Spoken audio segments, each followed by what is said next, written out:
Welcome back to another episode of Chew on This. Today's a special episode brought to you by Kintsugi, and we have the CEO and co-founder, Pujun here, who's actually going to be talking to us about what's going on in the world of knowing your unit economics, actually leveraging debt and how to do it properly, and actually what's going on in this macro economy, because he gets to have a bird's eye view on thousands of brands that are dealing with tons of different issues when it comes to this economy. So first of all, Pujun, thank you so much for joining us, coming all the way from the West Coast to come and spend time and give our audience a ton of value. For the few people that don't know you or didn't get to catch the other episode, give them a little bit of your background and what's Kintsugi? A little bit about me. I born and raised in India, represented India in International Math Olympiad, and I'm a gold medalist. My life changed after that. Finished my undergrad in 1 year. Graduated top of my class at Georgia Tech, was a PhD student at Stanford in the CSAI department, and then was the first machine learning engineer on this product, which was called Facebook Stories. Now it's called Instagram Stories, Really? WhatsApp Stories. Oh my God. Yeah. By the time I left, we were ranking 30 billion times for people around the world because they use Facebook so much. 4 billion people opening it at least 8 times a day. Crazy. Wow. Yeah. So a nerd through and through. Love math, love data, love computer science, and sales tax. And sales tax. Yeah. Very unsexy product, but like, look, what Kintsugi does is we put your sales tax on autopilot in 7 clicks and 3 minutes. We have built an AI tool that analyzes, calculates, like files and remits the right sales tax amount for your business in real time. Before we get started, here's a quick word about today's sponsor, Kintsugi. Tax compliance is the last thing you can think about as growing a brand. At Obvi, we put it off for a long time.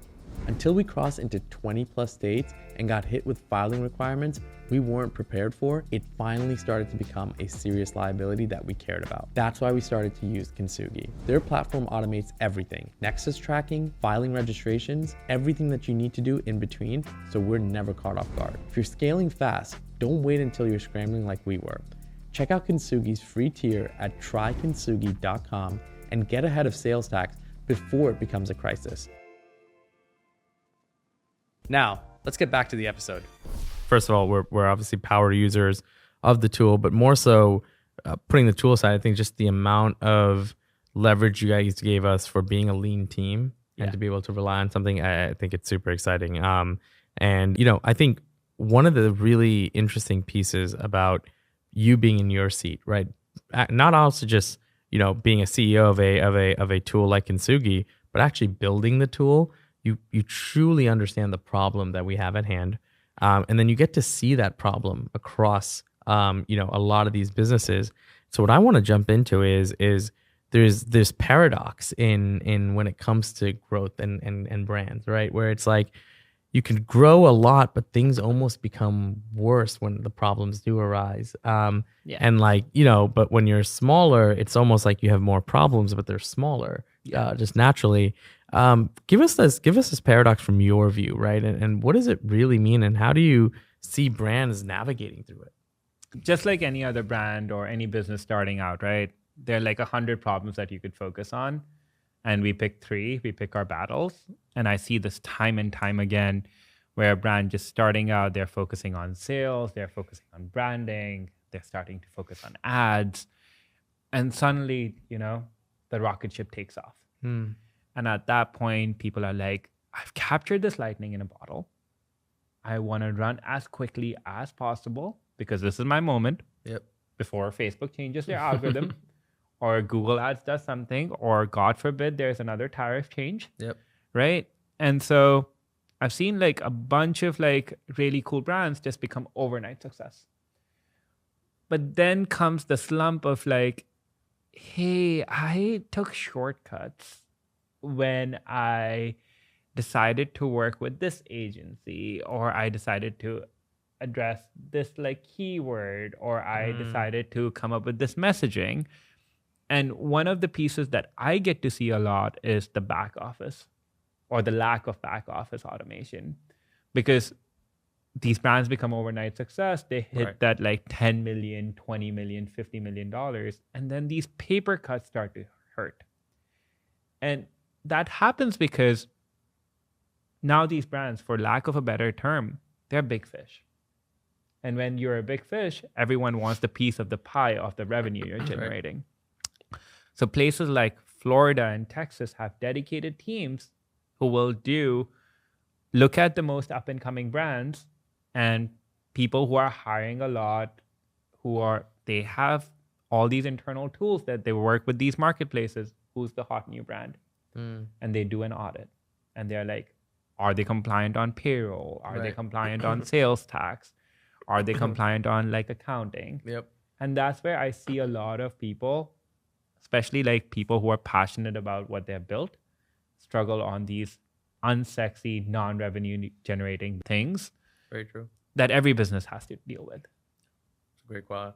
I think that also reminds me a lot of like the shift into how brands look at capital, how they're measuring debt, how they're looking at working capital. I mean, Ravi, maybe it'd be good for you to kind of explain even just our situation, right? Where when it came to looking at some of these numbers that we were looking at, we're like, hey, revenue is looking good, growth is looking good. And you start to scale certain parts of your other things, which is ordering more inventory, right? We start to become a little bit more looser with cash because we think it's coming in. And then you kind of hit a wall one day and you're like, wait, we had one slow week and like now things are rough for everything. Yeah.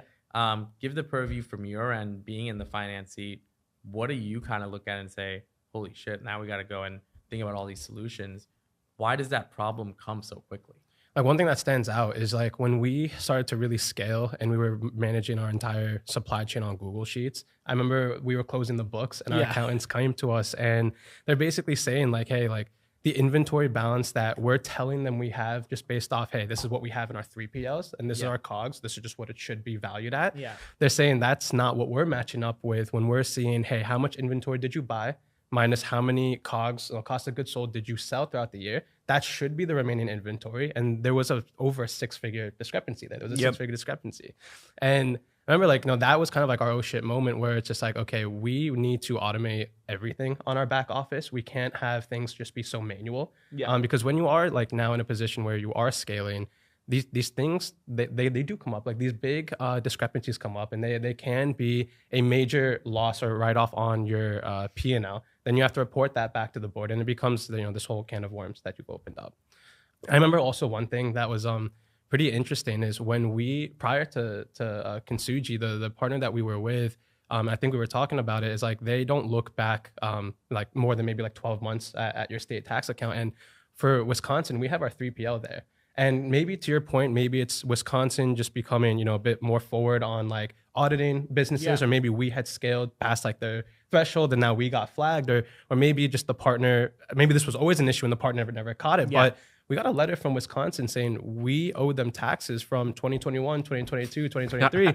And I was like, what the fuck do we owe taxes? And I sent it to your team and I'm like, I thought you guys were on top of this. And you're like, do you have a physical location there? I'm like, yeah. And they're like, that's it. That'll be it. And it's just like these little tiny nuances, again, whether it's like you just now have too much inventory in that state, or maybe it's just you have grown to a size where the state is now, you're on their radar. These things just come up. And I feel like if we don't have professionals and expertise to lean on, and it's suddenly just on our internal team to manage, you're bound to make mistakes. You're wasting so much time trying to learn it, where it's like, it's such a huge blessing just to be like, hey, this is a scary letter I just got from this state's Department of Revenue. Let me just send it to you. And then you just now make me feel better about it. The whole trust me, bro, does not go far. We lived through that. It works in certain industries, but I think like taxes and numbers, that comes and bites you. You're absolutely right. Like there has been change in rules. And even the states, just like, brands are facing the heat of like, hey, where do we generate revenue to fix our roads, to build up the infrastructure?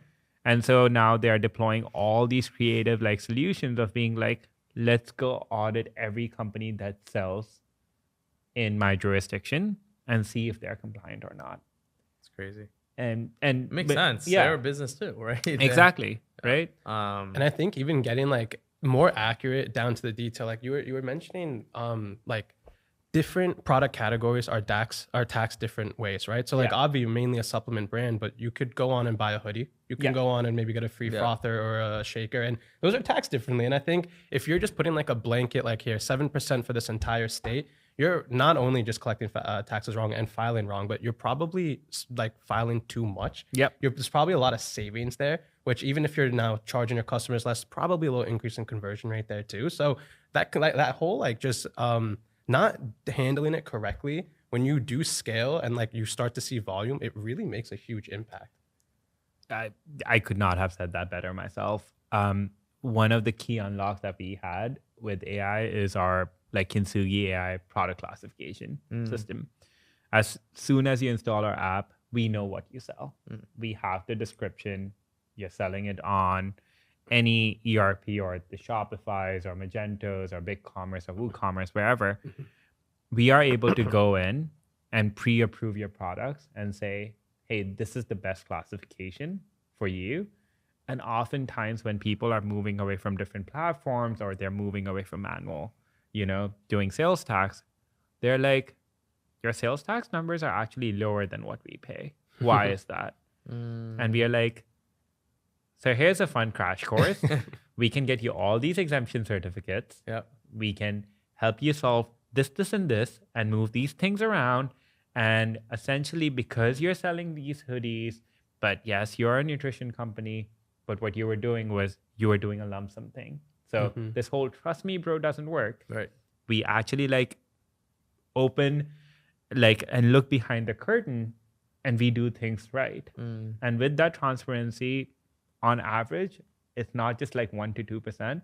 On average, we save customers like 3% in their like profit margins. Oh, incredible. It's insane. Because two ways. One is paying the right amount of sales tax to the government. And number two, passing the right amount of sales tax at the time of invoicing to the end customer. Fair. So that it doesn't come out of your profit margins. Right. Because if you're, playing it loose and you're running as a startup and you're doing like 10, 20, $50 million in revenue, that 3% is It's huge. huge. And then again, sales tax, unlike other taxes, needs to be paid monthly. Yeah. Right? Yeah. So that's money coming out of your bank account Right. on the 15th, right? And I think it's a really, really interesting point, because I think this kind of brings up this point of there's so many of these hidden expenses that are like killing you, because you should be boiling everything down to unit economics, right? Yeah. Like whether it's an overhead cost or it's a fixed cost or it's a variable expense or it's sales tax, at the end of the day, you can really boil down things to what does this really make you, right? Yeah. You sell one of these things. What are you really making off of it?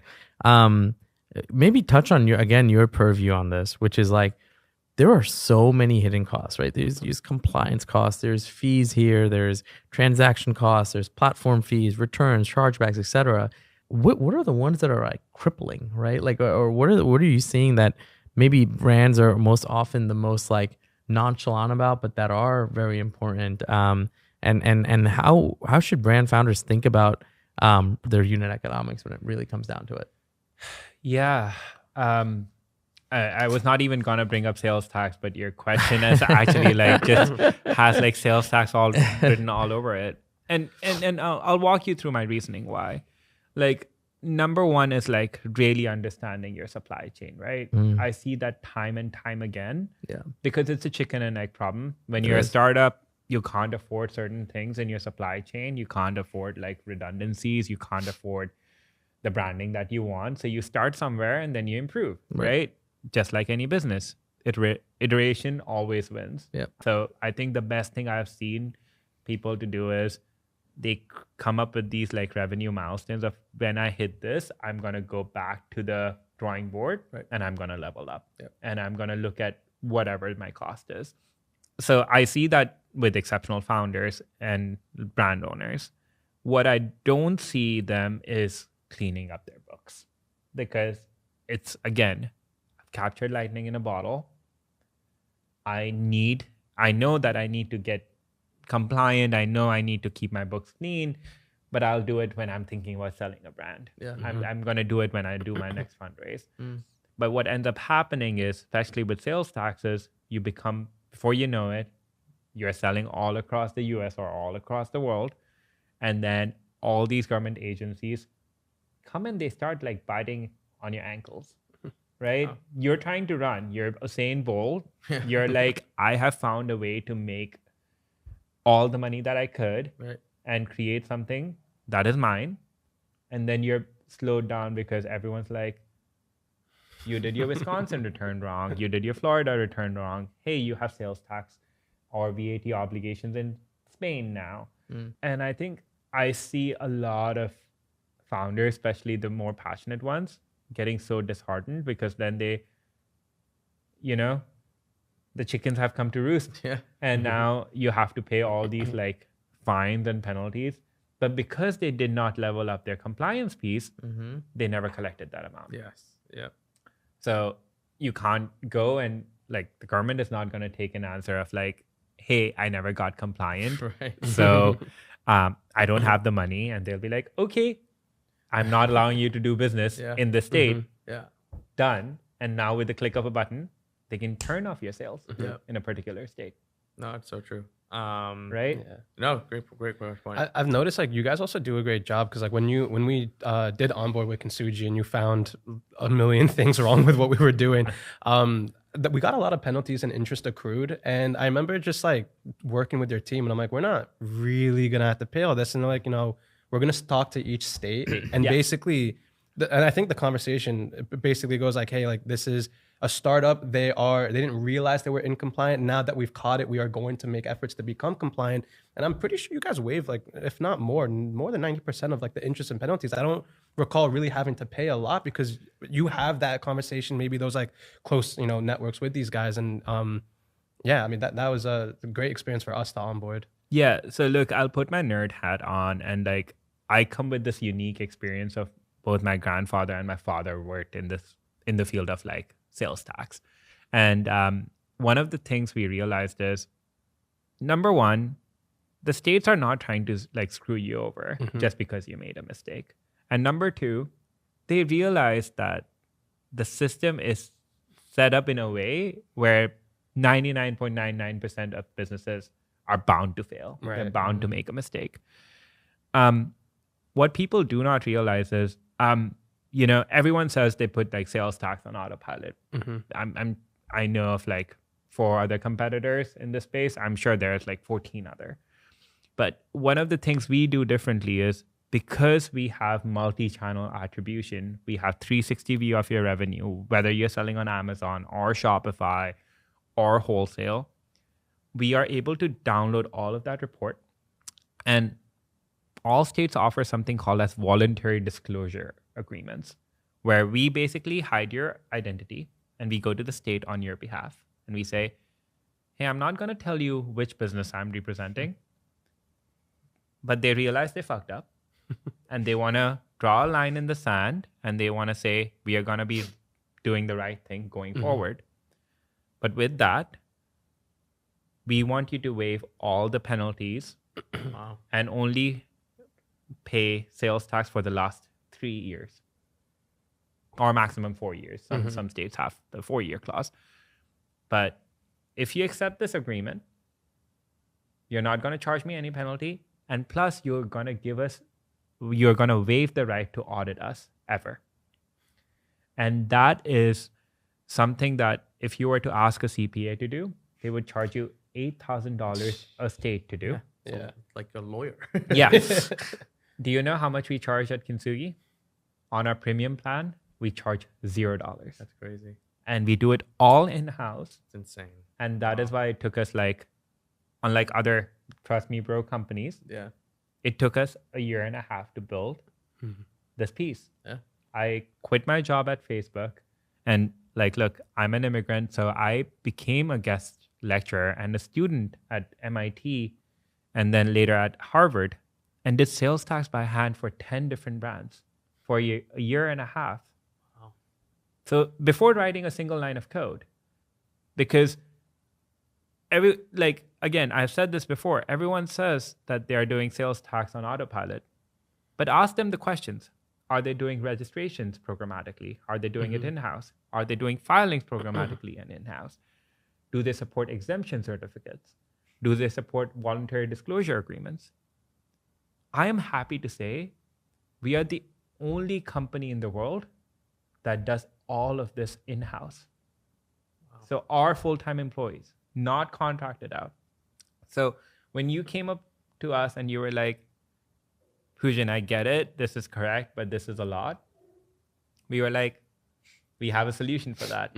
We'll take all our reports, which are broken down to transaction level, and we work with the states. And states are like, yeah, I want them to be compliant because this is money sitting on the table for future cash flow. Yeah. And you're not telling me the identity, so it's not like I can go after these people, right? So they're surprised they allow that. It's amazing. It's incredible. Yeah, but they realize that, like, you know, there needs to be a solution to be able to move forward. And look, like, I think it always comes down to you do business with other people. Yeah. And people who are working at these like government agencies are people. Still humans. Right? Yeah. So they want to find a way forward. Yeah. Yeah. And they have given us the tools. It's just that it's boring as fuck. Yeah. And it's not sexy as marketing. It's not sexy as increasing top line revenue. Right. Right? Right. No, you made a great point. At the end of the day, I mean, we all chalked some of this up to like just numbers and machines. Yep. And at the end of the day, there's still somebody sitting on the other side saying, hey, I'm going to say yes from now. Yeah. You know? That's super powerful. And again, I think to be able to build something with intention, I think is really, really important. Because if you don't build your tool with intention, then my brand that I'm building with intention is not getting the best results. Right. Let's take a quick break to talk about today's sponsor, Kintsugi. Sales tax feels like an annoying distraction, but it's a liability that can undermine your brand's future if it gets out of hand. The problem is, this is not just an issue that you can solve in your sleep. Understanding the compliance policy for all 50 states is almost impossible. At Obvi, we weren't sure where we owed, what was due, or what we might be missing. It was a mental load that we carried constantly. Kintsugi took that off our plate. Now we get one clear dashboard, smart alerts when we're approaching thresholds, and no more guesswork or last-minute filings. If tax compliance is living rent-free in your brain, take it off your plate and go to trykintsugi.com today. Now, let's get back to the episode. You know, I want to pivot into a little bit around what's going on in the growth world in terms of, you know, when it comes to marketing from different channels. You have Meta, you have TikTok, AppLovin, Google, Snapchat, everything under the sun. Yeah. There's traffic coming from everywhere. There's sales coming from everywhere. People are trying different funnels, landing pages, different types of creative, etc. Okay. And at the end of the day, you basically have this point of you go home and you be like, all right, well, where did everything come from? You know, Yep. And it kind of feels like this, you know, when you take a jigsaw puzzle, and you take out all the pieces and you gotta be like, all right, where do I start? Yeah. Right. And you're just putting pieces together, see if they fit and make sense. I feel like that's where attribution sits today. Yep. I know from your guys' perspective, again, having such a large view on so many brands. Yeah. I'd love for you to maybe give us any input that you see of why is it so complex? Are there ways to think about it differently? And then, you know, what tips and advice do you have to brands that are dealing with this problem day to day? That's a great question. The way I would think about this and the way I categorize this is you should be thinking about running actually several mini companies of sorts. One for like, okay, I'm running ads on Google. This is my CAC. This is my CAC payback. These are the keywords I'm buying. This is what is performing well. This is not performing well. Okay, with those Google landing pages, where am I directing that traffic? Because again, sales tax comprising roughly 6% of the unit economics would depend vastly different on, are you selling on a marketplace? Is this an Amazon play where they're like charging and remitting sales tax? Or is this a Shopify play where you have better profit margins? Versus are you directly going to sell on TikTok Shop where they're like taking care of everything because they're trying to grow? Oftentimes I see people just get inundated with data and then they try to create attribution. Versus what I suggest people is anything and everything that you're considering should be its own silo that should be viewed as, hey, this is one of the levers that I can turn where I put in cash and I print cash, right? And there's a ratio associated with it. And yes, there are mathematical models, but at the end of the day, you put in cash, there's some multiplier. Hopefully that multiplier is more than one. Otherwise, you're losing money. Right. And oftentimes people don't realize that there are specific channels where they lose money. Some channels are more seasonal, right? And you print money. So I think from an attribution basis, keep your data clean. Just keep your data clean. Have a good hygiene of like, what is directing to what. The next piece is get into the habit of saying, how is brand X doing on Amazon versus Fair versus Google versus TikTok Shop versus Snapchat versus Meta versus XYZ.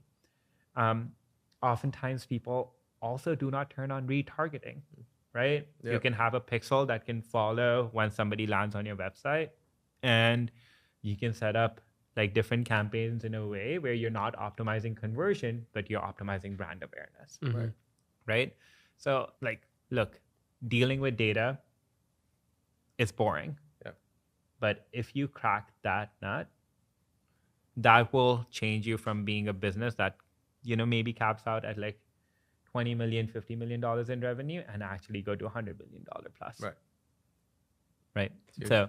No, it's great point. And I think you break that down really, really helpful, because I think a lot of brand, including us, sometimes it's just get caught up in trying to clean up the data after the mess has been made. Yeah. And I think you have to almost create a point where, hey, as a mess is happening, you're cleaning up. Can I tell you a funny story? Yes. there was a customer of ours, still a great customer. They kept on asking for all these features, and I kept on like taking these features to our CTO, Jeff, and he's like, hold up. What's going on? Why are we building this? Because this does not make sense. We should be building more of like XYZ. And turns out, prior to using Kintsugi, they had never seen all their data, all their like wholesale data, Amazon data, Shopify data, TikTok data, WooCommerce data sitting together. Wow. So the first time they logged in, they were like, this revenue number is super high. And I'm like, no, that's your revenue. And then they called in the controller and they were like, yeah, that's the revenue. These are the breakdowns. And they're like, can you build all these different things for us? Because they're like, you actually have the cleanest form of data. And I'm just like, so, Kintsugi is the art of like bringing broken pieces together with gold and joining them with gold. And I think the way we see ourselves is we don't see ourselves as a sales tax company that is applying tech to it. We see ourselves as a data company, which is solving sales tax. But there's so much more that we can provide from our platform to people, right? 100%. Which is why we actually offer our sales tax like exposure analysis for free for everyone. It's like, guys, I could care less if they use Kintsugi versus A, B, C, what have you. I do not want people to fall into this trap of like, not knowing. Hey, there's a tariff explosion now that's happening. And they need to like forecast cash flow, and somebody comes into the room and be like, hey, are you compliant on sales tax? Because I have been in conversations where people have legitimately like not slept for like 3 days. That happened a lot in like April and like May and then in June. And they just like started bawling. Jeez. They were like, it's terrible. I'll have to like, I cannot make this work. Yeah. No, it's scary. In that explanation, you said the T word. Yeah. And I think tariffs have been looming. I feel like we haven't gotten too much impact from it. Yeah. Yet. Yeah. You never know. Yeah, you never know. I mean, things can happen while we're recording this pod, right? Yeah. Give us the viewpoint from your end again of like how brands are handling this in different ways, how you maybe are also working with brands to be just conscious of becoming a little bit smarter on how you're thinking about things and whatnot. Because again, you guys are, like you said, which I really liked, is you're here to create solutions for brands starting with data. And I think when you understand your data, you understand what to do next. Yeah. So give us a little bit of color on this tariff situation from your view. Yeah. And look, maybe I'll say something that might like rub people off the wrong way. That's okay. But I think like the key differentiator that I see between somebody who is running a good brand versus a great phenomenal brand in the same category is actually how close and how neurotic they are about their data. Yeah. And how often are they going to the data to basically say, what is working, what is not working, what can be improved, where do I need to double down, and where I do not need to double down. And this is so much more important right now where cash is king, especially in e-commerce world where like cash is tied up in like, you know, inventory, COGS, supply. Because I think first time like brand owners, they see success and they try to run and they try to improve the top line. But imagine that they have a leaky bucket or a bucket with holes and nobody knows how big each of the hole is. So yeah, you could increase your top line revenue with $5 million. I wish that for all our customers.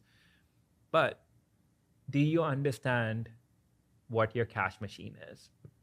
And that is what differentiates somebody from like truly exceptional brands who are going to outperform in a crazy market. Because if you think about it, unfortunately, there are going to be brands that are going to go out of business. But that means customers are not going to stop buying, right? So there's more opportunity to sell. There's more opportunity to grow. So that's number one. Number two, I think like being iterative. Oftentimes people just think, hey, these are my 3 levers that I'm going to control. But it's like, I don't know if either one of you play video games, right? He does a lot. Yeah. But just like any RPG, right?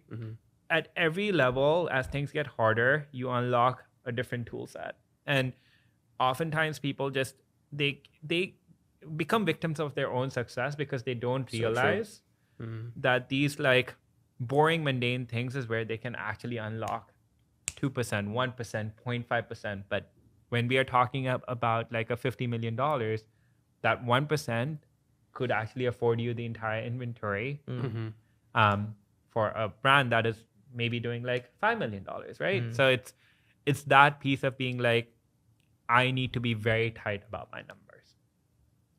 Love that. That's a really, really brilliant explanation. Yeah. I think I think so much of what we all do is going through the motion of just worrying about what's next.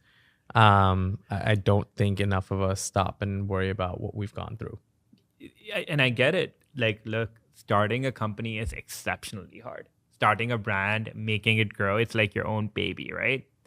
And oftentimes you're just busy with like feeding the baby, changing the diapers, getting enough sleep and be ready for the next day. But you got to think about, okay, what are the next 3 things I can do to level up this baby and set my company up for success? Yeah.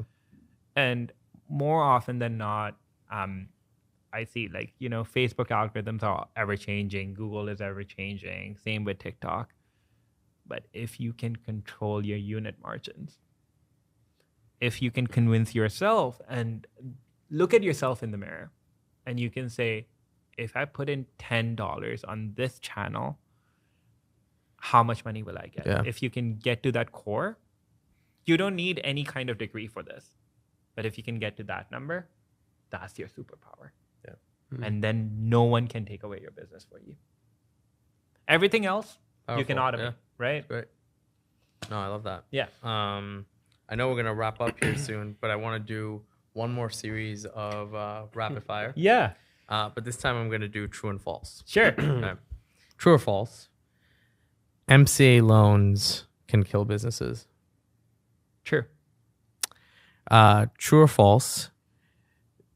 We are in a recession. True. Wow. True or false? If you're a retail focused business, you don't need to worry about sales tax as much as a e-commerce business. False. Explain that one. When you're in a recession, everyone is looking to get their piece of the pie, right? If you're like a retail business, and especially if you have brick and mortar, if anything, there's no way for you to figure out. You're selling the product and you know where the customer is coming to buy the product. Yeah. If you're not compliant, the states, when they need revenue to build the roads outside, Yep. they're going to come knocking and they know where to find you. That's great. Great point. I appreciate that because I was thinking about that as we're progressing. Like, but you make a point. It's like it's not just about you and your little ecosystem. No. It's about the world and the impact you have on it. Pujun, again, excellent episode. I think you have a knack on helping people understand how they should think about the problems they need to solve. Again, I love the fact that you came and nerded out with us, and leaving something else with our viewers would be really powerful. One thing to chew on, one thing to take away, one thing you want someone to apply to their business today. What would be that one thing? Do not live in fear. I think there's a lot of fear about, hey, I'm not gonna figure out how this affects me because if I don't look at it, it's gonna magically disappear. People do that a lot with sales tax. They do a lot with like accounting, with just running a proper business. And I am yet to meet with a brand or a business owner where they do not regret that in the future, because it always comes and bites them in the butt. So it's always good to know. And I think one of the core tenets, and I think the biggest core tenet about Kintsugi is we always will deliver more value to our customers even before we collect a credit card information. So I love that. Just even if you're like, I will never get compliant on sales tax, go connect your data and see how much you owe. Because eventually when you want to sell, when you want to raise, when you want to do anything with your business, death and taxes, you can't avoid them. Yeah. So I'm not going to sit here on a high moral ground and say everyone should be compliant. I personally think that people should be compliant and run a healthy business, but don't bury your head in the sand. The world right now is a very chaotic place, and the best thing you can do is arm yourself with the data. What is working? How much do I owe? Where do I owe? How can I get ahead of it? I love that. Chew on that. If you want more from us, follow us on Twitter, follow us on Instagram, follow us on TikTok, and check out the website chewonthis.io.